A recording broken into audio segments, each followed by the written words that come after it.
Assalamualaikum warahmatullahi wabarakatuh. Bertemu lagi dengan Pak B. Kali ini masih seputar keuangan atau perencanaan keuangan dengan tagline wujudkan kehidupan sejahtera dengan perencanaan keuangan yang benar. Jadi tonton video ini sampai selesai. Jangan lupa like, share, dan komen untuk memberikan dukungan kepada channel Pak B ini agar berkembang dan semangat dalam menginspirasi Anda. Oke. Karena kalau dengan melihat ini Anda akan bisa belajar bagaimana cara mempersiapkan kehidupan lebih baik, lebih sejahtera, bebas finansial, nanti pendapatan lebih daripada pengeluaran, seimbang, menyisihkan untuk investasi, untuk menabung, untuk dana darurat, dan lain sebagainya. Sehingga apa? Kehidupannya menjadi makin bagus dan ke masa depan menjadi lebih sukses. Hidup tenang, pikiran juga tenang, juga dalam bekerja juga tenang, dan juga menikmati kehidupan sesungguhnya, tidak dikejar-kejar dengan hutang, tidak dikejar-kejar dengan tagihan, cicilan, dan sebagainya. Oke ya, itu. Oke, mari kita mulai. Yang pertama adalah wujudkan kehidupan mapan dengan cara ini. Nah, cara ini ada sekitar 9 cara. Itu sadar kaya lah ya, sadar kaya, auto kaya, sadar kaya, auto kaya, terus sadar tentang financial freedom-nya. Oke, yang pertama adalah jangan sepelekan pengeluaran kecil. Nah, pengeluaran kecil tapi terus menerus itu akan menjadi pengeluaran yang besar tanpa kita sadari. Pengeluaran kecil yang tidak terencana dengan baik terus menerus disepelekan akan menjadi pengeluaran yang besar dan yang tidak kita sadari itu adalah menjadi kebocoran finansial yang ada dalam kehidupan kita dalam setiap bulannya itu. Itu yang pertama. Yang kedua adalah bekerja sama dalam membuat target. Jadi kalau yang sudah punya istri itu suami, bekerja sama, targetnya seperti apa, prinsipnya seperti apa, misinya seperti apa, tujuannya mau seperti apa, mau direncanakan seperti apa, dieksekusinya bagaimana, caranya mengevaluasi bagaimana. Belajar memang agak sulit, tapi kalau sudah dapat merasakan hasilnya nanti akan menjadi mudah. Bekerja sama dalam membuat target. Bagaimana kalau misalnya belum punya pasangan? Bisa tanyakan kepada orang-orang yang berpengalaman. Kalau misalnya mau perencanaan keuangannya harus membayar, kan tanya kepada orang yang berpengalaman, sharing, lihat di YouTube, ya di medsos yang lain dalam perencanaan keuangan seperti apa pengalaman-pengalaman orang yang sukses yang sudah menjalaninya. Yang ketiga adalah jujur terhadap keuangan Anda. Ini penting sekali untuk apa? Untuk audit internal. Jujur dengan keuangan Anda. Penghasilannya berapa, gajinya berapa, pendapatannya berapa, pengeluarannya berapa, masih sisa atau kurang atau nol atau bagaimana. Banyak sekali kejadian yang akan bisa mendukung kesuksesan Anda ketika Anda jujur terhadap keuangan Anda. Tidak hanya jujur terhadap diri sendiri berat, karena tidak ada yang tahu. Kelihatannya kita gengsinya tinggi, ternyata utangnya banyak.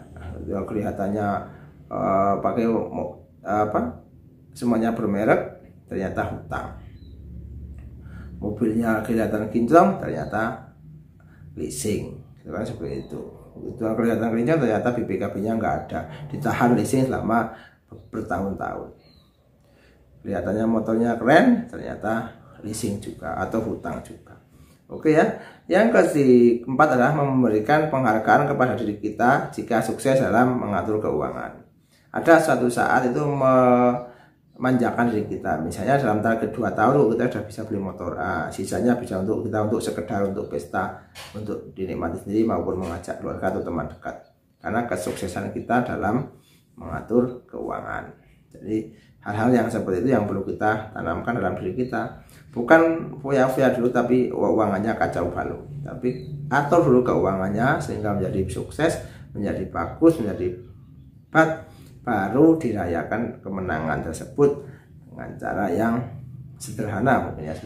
Jadi memberi penghargaan saja atau buat plakat lah, tahun X saya bisa punya tujuan ini tercapai, alhamdulillah, atau puji Tuhan misalnya, atau gimana lah. Tapi itu pasti plakat. Untuk apa? Untuk menghargai jerih payah kita.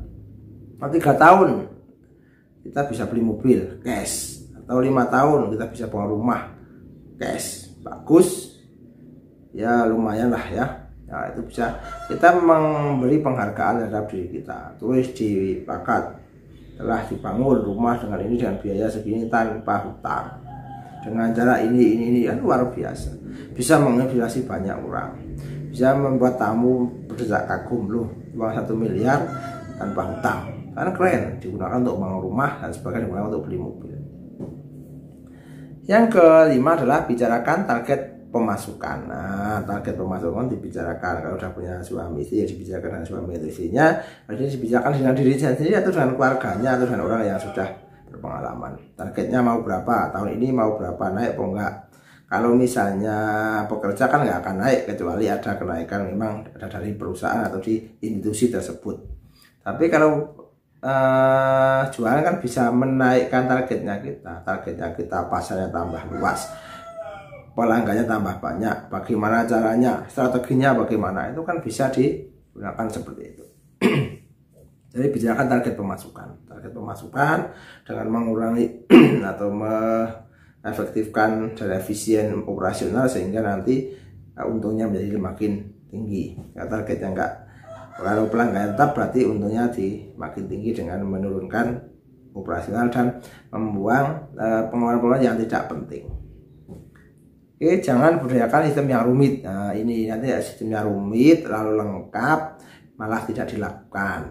Jadi sistemnya aja yang sederhana aja, misalnya menetapkan keuangan dibagi 3 saja, misalnya 40 10 50 atau 50 50 paling gampang. 50 untuk operasional, 50 untuk ditabung atau diinvestasikan, atau dibagi 30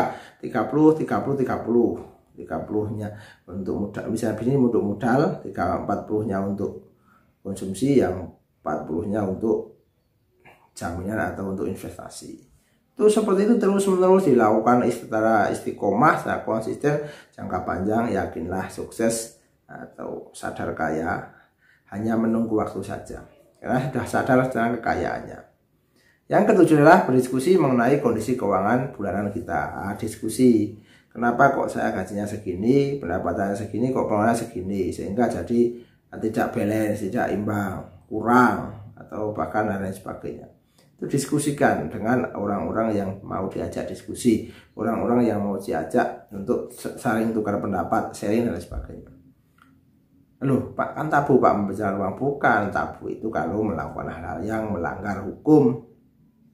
Ya, jadi seperti itu. Jadi lakukan diskusi, sharing, agar apa? Agar pengalaman-pengalaman yang baik biar kita serap, biar kita tiru, biar kita laksanakan, atau melihat konten-konten seperti ini. Jadi jangan.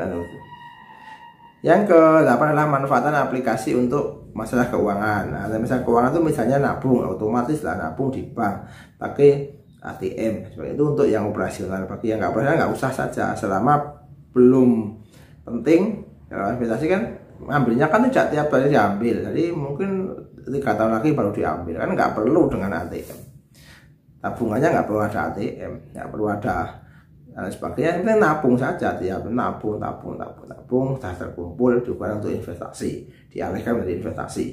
Nabung atau nabung emas sudah sampai berapa gram dicairkan, digunakan untuk beli tanah, di belakang untuk beli rumah, di belakang untuk beli mobil, direntalkan, dan sebagainya. Dengan syarat itu semuanya cash. Biar apa? Hati tenang, pikiran nyaman, dan juga bekerja lebih semangat.